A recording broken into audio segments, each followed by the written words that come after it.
मैं एक बहुत ही प्रमुख व्यक्ति की कुंडली की चर्चा आप लोगों से करूंगा।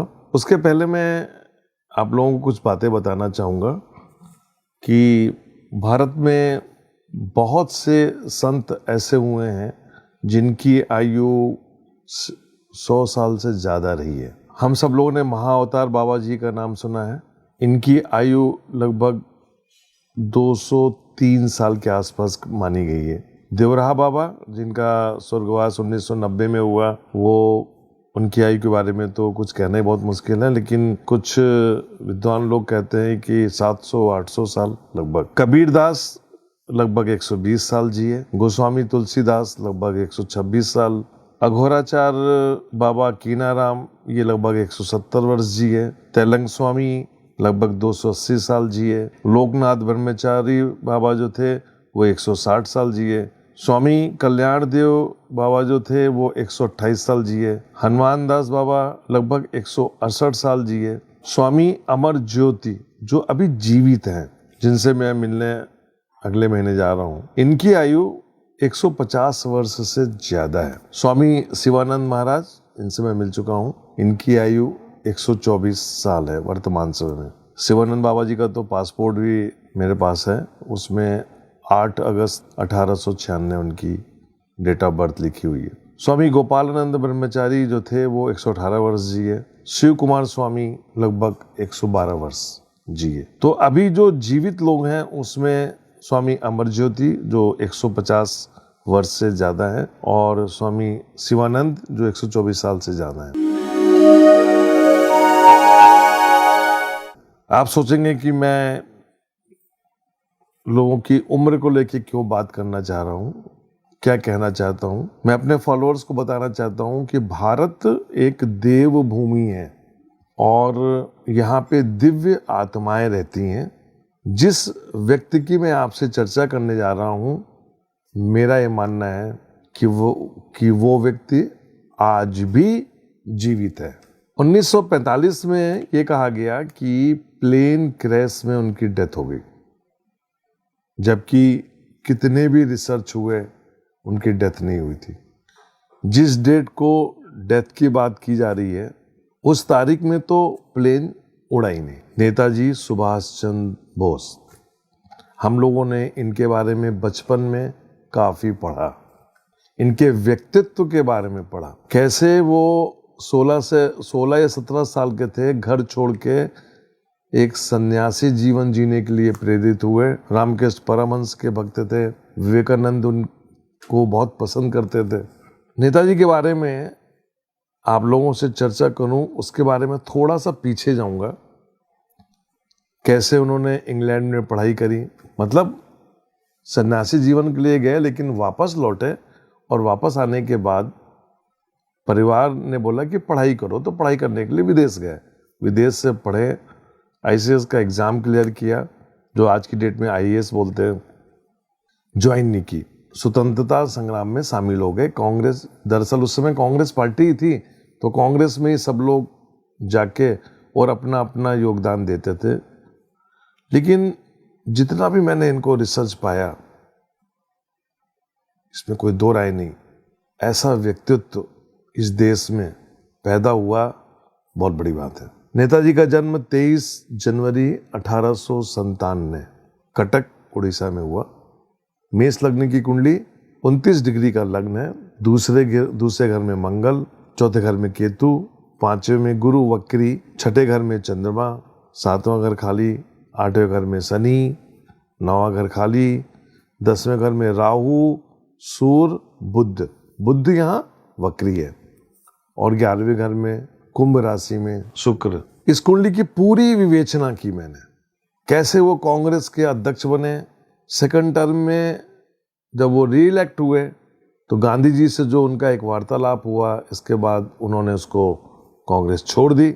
दरअसल कांग्रेस में मित्र तो इनके सब थे, लेकिन मन में एक डर था कि कहीं ऐसा ना हो जाए कि स्वतंत्रता के बाद ये प्रधानमंत्री न बन जाए।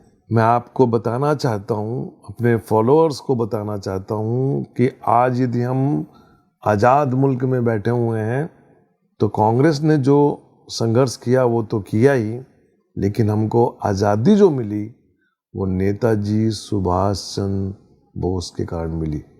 अंग्रेजों को मन में एक भय था, डर। द्वितीय विश्व युद्ध के बाद जो स्थितियां थीं, आजाद हिंद फौज का गठन, भारत की सेनाओं का आजाद हिंद फौज में मर्जर होने का डर, अंग्रेजों के मन में ये भय कि कहीं ऐसा ना हो जाए कि आजाद हिंद फौज हम लोगों को मार न डाले। एक डर, एक भय जो अंग्रेजों के मन में था, वो आजादी का एक मूल कारण था और वो नेताजी के कारण हुआ। मुझे पता नहीं कि आज़ादी के बाद क्या अंग्रेजों और उस समय की सरकार में एग्रीमेंट हुआ, लेकिन लोग कहते हैं कि अंग्रेजों ने कहा था कि भाई जब भी ये मिले, पकड़े जाएं, कुछ भी हो, जिंदा या मुर्दा, हमें दे देना। पता नहीं इसमें कितनी सच्चाई है। मैं कुंडली की विवेचना कर रहा था, एक मेरे फॉलोअर्स ने मुझे संघ के पूर्व संघ संचालक का एक वीडियो क्लिपिंग भेजा जो ये बताता है कि नेताजी सुभाष चंद्र बोस जो थे वो 1945 में मरे नहीं, वो मौनी बाबा के नाम से अयोध्या में निवास कर रहे हैं। और ताइवान से फिर हवा उड़ा दी कि नेताजी सुभाष चंद्र हवाई जहाज में उड़े और हवाई जहाज दुर्घटनाग्रस्त हो गया। अब पूरा सिद्ध हो चुका है कि कुछ नहीं हुआ था। उसके बाद वो चलते हुए फिर से और मॉस्को गए थे, तो उस समय रशिया उधर चला गया था। उनको बड़े अच्छे ढंग से उन्होंने रखा। 1949 में अपने दो राजदूत थे, एक विजया लक्ष्मी पंडित और एक डॉक्टर राधाकृष्णन, दोनों उनसे जेल में मिले हैं। और उसके बाद 1954 में भारत आ गए और भारत में अयोध्या के आसपास बिजनौर इत्यादि क्षेत्र के अंदर वो गुमनामी बाबा के नाते से रहे। तो कोई नहीं देख सकता था उनको, केवल उनके दो डॉक्टर और एक महिला जो उनके लिए भोजन बनाती थी, सरस्वती अम्मा, ये दो इनको देख सकते थे, बाकी कोई नहीं। लेकिन जब वो बोलते थे तो इस प्रकार बोलते थे जैसे आंखों देखा हाल बोल रहे हों। उनके 1985 में उनका देहांत हुआ। उससे एक बात तो क्लियर हो गई कि जो एक प्रोपेगेंडा फैलाया गया 1944-45 में कि उनकी डेथ हो गई प्लेन क्रैश से, वो बात गलत हो गई, क्योंकि संघ के सरसंघचालक यदि कह रहे हैं तो उनकी बात में दम है। मैंने इस वीडियो के स्टार्टिंग में जिन लोगों का नाम लिया, लंबी आयु वालों का, मैं आपको इस वीडियो के माध्यम से बताना चाहता हूं कि नेताजी आज भी जिंदा हैं। ये कुंडली वो कुंडली है जो एक लंबी आयु का इशारा करती है। दरअसल 1985 में जिन गुमनामी बाबा की डेथ हुई, क्या वो सही में डेथ थी? मेरा मानना है नहीं। क्यों? ये वो पर्सनालिटी थी, इनके पास वो शक्तियां थीं जिससे ये अपने आप को कहीं भी प्रकट कर सकते थे और कहीं भी अंतर ध्यान हो जाते थे। 1940 से लेके और जो हवा बनाएगी कि 1945 में उनकी डेथ हो गई, जो भी पीरियड था, उसमें उस जमाने में इतने बोइंग प्लेन नहीं होते थे। आज वो जापान में है, कल वो अफगानिस्तान में है, परसों वो हिटलर से मिल रहे हैं। ये पूरा रिसर्च बताता था कि कहीं ना कहीं उनमें कोई दिव्य शक्ति है, थी नहीं है। 8वें घर में शनि और मंगल का उसको देखना, शनि और मंगल आमने सामने है कुंडली में। 19 डिग्री का मंगल जो कि शनि के इन्फ्लुएंस में है और शनि 6 डिग्री का जो कि राहु के इन्फ्लुएंस में है। जो इनको दशा सिस्टम मिली खासतौर से 1933 से 1949 गुरु की महादशा, गुरु वक्री, राहु और सूर्य बैठ के ग्रहण तो लगाते हैं सूर्य पे, लेकिन एक दिव्य पुरुष को वो शक्ति देते हैं जो कल्पना से परे होता है। शनि की महादशा 1949 से 1968 तक। शनि लंबी आयु देता है। शनि कभी भी अपनी दशा में मरने नहीं देगा। 1968 के बाद इस कुंडली में केतु की महादशा जो 85 से 92 तक थी, जिसमें ये कहा गया कि साहब इन्होंने 1985 में जो डेथ हुई वो सुभाष चंद्र बोस थे। मैंने अपने रिसर्च में पाया कि वो जो डेड बॉडी थी उसका चेहरा जला हुआ था। दरअसल क्या होता है कि हमारे शरीर की 7 ऑरा होती है, इंद्रधनुष के 7 रंग 7 ऑरा होते हैं। जितने भी ये सिद्ध पुरुष होते हैं, यदि वो 8वां और 9वां ऑरा अपना जागृत कर लें तो उनमें वो शक्ति आ जाती है कि वो अपने आप को कहीं भी प्रकट कर लेंगे, कहीं भी अंतर ध्यान हो जाएंगे। ये थोड़ा सा अविश्वसनीय लगता है, लेकिन ऐसा होता है। तो ये जो शक्तियाँ होती हैं, ये जो दिव्य आत्माएं होती हैं, इनकी आयु का कोई निर्धारण नहीं होता। उनमें से एक हैं नेताजी सुभाष चंद्र बोस। नहीं तो हमने नेताजी के बारे में सिर्फ इतना ही पढ़ा था स्कूलों में, लेकिन जब मैंने इसको रिसर्च किया, पाया, तो रोंगटे खड़े हो गए।